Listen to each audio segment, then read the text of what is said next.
स्वतंत्रता संग्राम चल रहा था। तो इस स्वतंत्रता संग्राम में ये वंदे मातरम गीत जो है इसने इतनी प्रेरणा दी है और एक प्रकार से ये भारतीय राष्ट्रीय अस्मिता जो है इसका प्रतीक बन गया था। और वंदे मातरम में केवल गीत नहीं रहा, उसका जो शब्द है वंदे मातरम ये तो जैसे मंत्र का काम कर रहा था। और ये मंत्र कौन सा था? तो ये था क्रांति का मंत्र। और इसी वंदे मातरम के नारे लगाते हुए कई क्रांतिकारक जो है ये हंसते हंसते फांसी पर छूट गए। और प्रसिद्ध जो आपको आजाद हिंद सेना के नेताजी सुभाष चंद्र बोस ने तो इसे अपना आजाद हिंद सेना का राष्ट्रगान भी बनाया था। तो ऐसे वंदे मातरम गीत का ये 150 वर्ष पूर्ण होने जा रहे हैं और सबसे गौरव की बात है ये हम सबके लिए कि हम इसको मनाने के लिए यहाँ पर उपस्थित हुए हैं। तो इस उपलक्ष्य में मैं सबसे पहले कक्षा की छात्रा सौम्या कश्यप को यहाँ आमंत्रित करती हूँ जो आपको वंदे मातरम देशभक्ति की ज्योति जलाता था। वंदे मातरम का अर्थ माँ मैं तेरी वंदना करता हूँ। यह केवल भारत की धरती नहीं, बल्कि हमारी संस्कृति, हमारी मातृभूमि और हमारी आत्मा का सम्मान है। 24 जनवरी 1950 को भारत सरकार ने इस गीत को राष्ट्रीय गीत का दर्जा दिया और आज इसकी रचना को 150 वर्ष पूर्ण हो रहे हैं। यह अवसर हमें अपनी मातृभूमि के प्रति वही भावना, वही प्रेम और वही समर्पण दोबारा महसूस करने का अवसर देता है। आइए हम सब मिलकर संकल्प लेते हैं कि इस गीत के संदेश को हम अपने जीवन में उतारेंगे। हम अपनी देश, अपनी मातृभूमि और अपनी संस्कृति का सम्मान करेंगे और सदा गर्व से कहेंगे वंदे मातरम। बारे में आपको जानकारी बताएंगे। सुप्रभात। आज मैं आप सभी के सामने भारत के एक महान साहित्यकार, देशभक्त और विचारक महर्षि बंकिम चंद्र चट्टोपाध्याय जी के जीवन और योगदान पर अपने विचार प्रस्तुत करने जा रही हूँ। बंकिम चंद्र चट्टोपाध्याय का जन्म 27 जून 1838 को पश्चिम बंगाल के कांठलपाड़ा गांव में हुआ था। उनके पिता यदु भूषण चट्टोपाध्याय ब्रिटिश शासन में सरकारी अधिकारी थे। बंकिम चंद्र जी बचपन से ही मेधावी और जिज्ञासु स्वभाव के थे।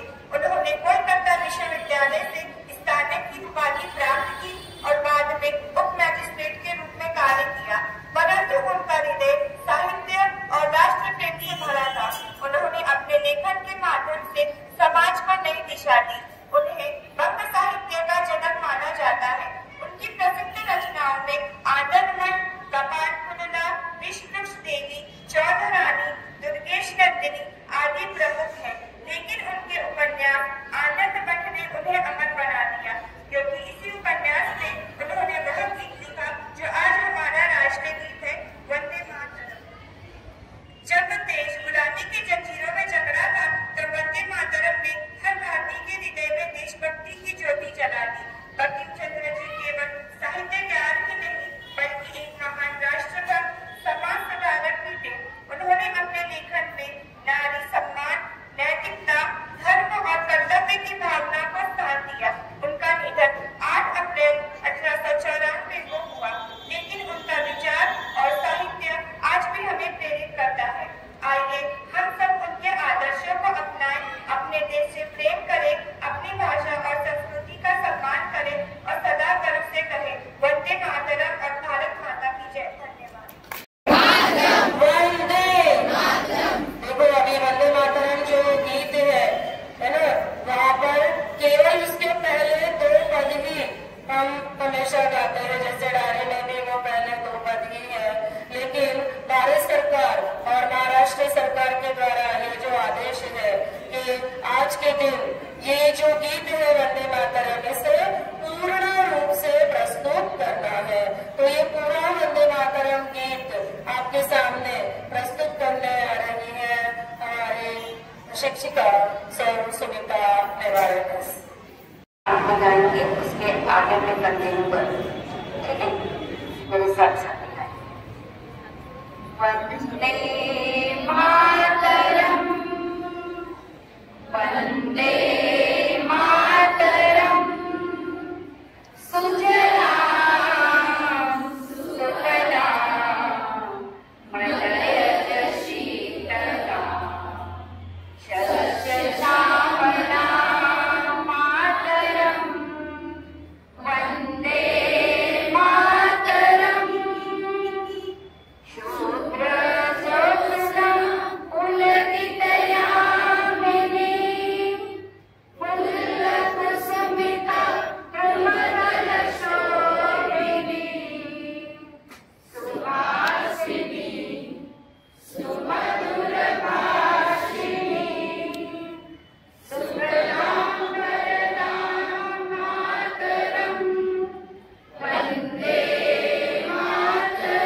सभी को अपनी डायरी में पूरा मैं माननीय प्राचार्य जी को यहाँ आमंत्रित करती हूँ। विद्यालय के प्राचार्य महोदय श्री कुमारी मिस, पर्यवेक्षिका सत्या मिस, पर्यवेक्षिका लता मिस और हमारे शिक्षक बंधु और शिक्षिका बहनें, प्रिय विद्यार्थियों, आज आप लोगों को यहाँ पे वंदे मातरम गीत गाने के लिए क्यों बुलाया गया है पता है?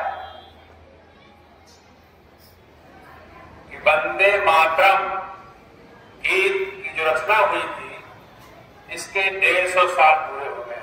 कितने साल? 150 साल। और ये वंदे मातरम गीत किसने लिखा है? कविता ही लिखा है, इसके साथ और कौन लिखा है? ये जो कविता है वंदे मातरम एक आनंद मठ पुस्तक है। कौन सी पुस्तक? जिसके लेखक श्री बंकिम चंद्र चटर्जी, जो कि बंगाल के रहने वाले थे। कहां रहने वाले थे? उनकी पुस्तक में ये एक स्टैंजा वंदे मातरम के रूप में आया है। और ये जो वंदे मातरम कहते हैं, वंदे माने पूजनीय या हम हमारा समर्पण, किसके लिए? मातृभूमि के लिए। मातृभूमि के लिए हमारा समर्पण, हमारा बलिदान। मतलब हम मातृभूमि के लिए कुछ भी कर सकते हैं, अपने मातृभूमि की सुरक्षा के लिए। इसका इतिहास है बेटा कि जब हमारा भारत देश स्वतंत्र हुआ, जो हमारे संविधान निर्माता लोग थे, उन्होंने राष्ट्रगान, यहाँ पे कभी कभी आप लोग राष्ट्रगान को राष्ट्रगीत कहते हो, राष्ट्रगान जनगण मन अधिनायक जय, और इसके लेखक हैं रविंद्रनाथ टैगोर। और वंदे मातरम के लेखक हैं बंकिम चंद्र चटर्जी।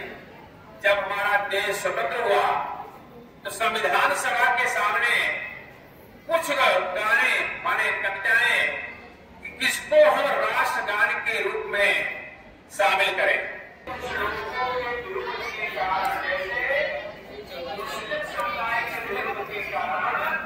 वंदे मातरम गीत को राष्ट्रगान के रूप में नहीं लिया गया कि हमारे यहाँ के मुसलमान नाराज हो जाएंगे।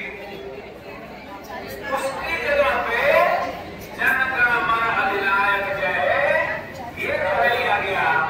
जबकि लेकिन राष्ट्रगान के रूप में तो नहीं, लेकिन राष्ट्रगीत के रूप में वंदे मातरम गीत को लिया गया। पहले जानिए, मैं यहाँ देखता हूँ अक्सर राष्ट्रगीत को आप लोग राष्ट्रगान पढ़ते हो, तो वंदे मातरम को क्या कहोगे?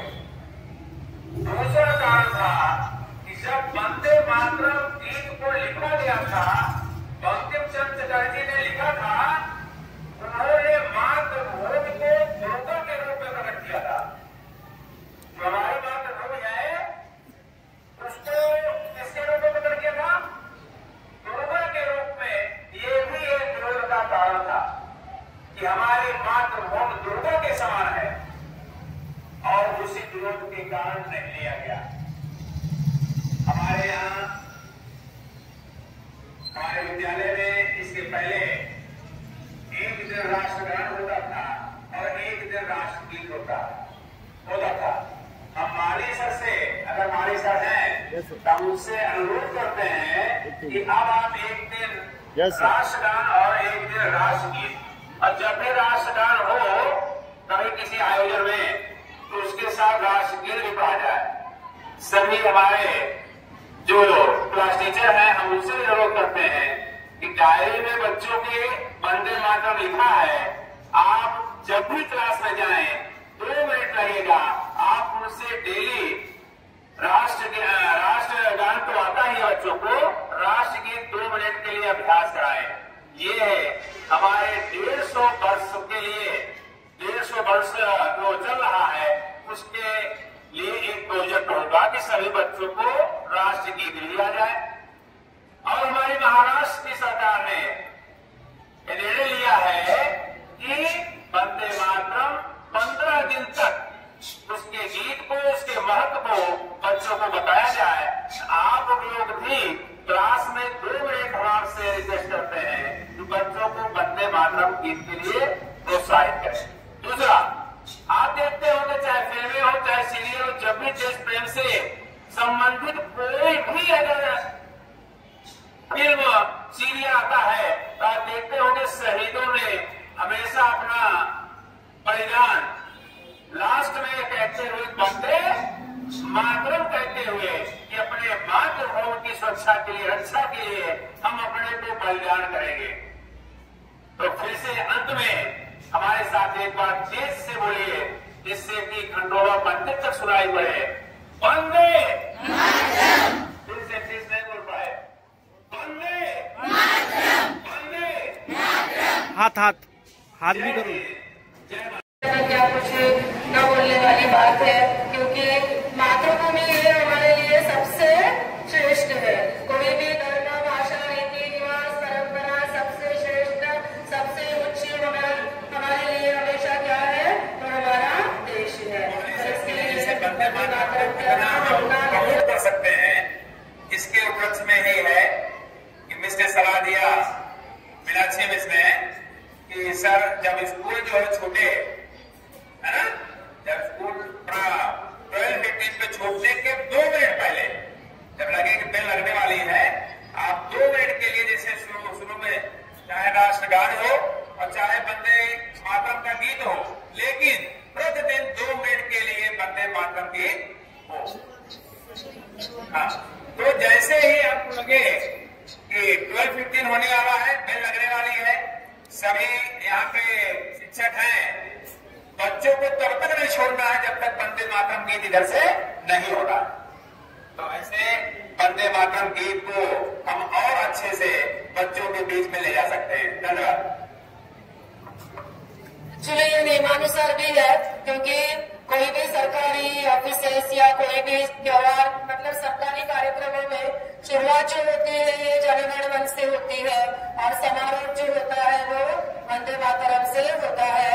बस सभी बच्चों को इस बात का ध्यान देना है, क्योंकि वो स्कूल छूटने वाला समय रहता है, लेकिन उसका अवमान नहीं होना चाहिए। बिल्कुल राष्ट्रगीत है, राष्ट्रगान है, उसका बिल्कुल अवमान नहीं होना चाहिए। तो स्कूल छूटने का समय है, स्कूल छूटने के मूड में रहते हुए, लेकिन फिर भी आप खुद भी सावधान की मुद्रा में खड़े रहकर अपने आसपास जो उस समय कैंपस में छोटे बच्चे वगैरह भी आए हुए रहते हैं, उनको भी ये चीज सिखाए कि नहीं, ये वंदे मातरम है और इस समय भी आपको खड़े रहना है। तो ये भी पालन उसका अवश्य होना चाहिए। ठीक है बच्चों, धन्यवाद।